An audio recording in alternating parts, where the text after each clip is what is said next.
একটা প্রবাসী সহজে কাঁদে না। একজন প্রবাসী যখন কাঁদে তখন আপনি বুঝতে হবে তার ভিতরে কতটুকু কষ্ট জমা হয়েছে, কতটুকু আর্তনাদ থেকে একজন প্রবাসী চোখ দিয়ে পানি পড়ে।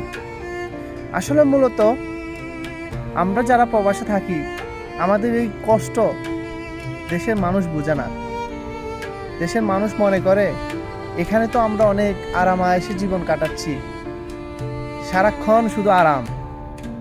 কিন্তু আমরা কিভাবে আমাদের জীবন এই দেশে যাপন করতেছি একমাত্র আমরা এবং আমাদের উপর যে আল্লাহ তাআলা আছে উনি ব্যতীত আর কেউ বুঝবে না, কেউ জানেও না।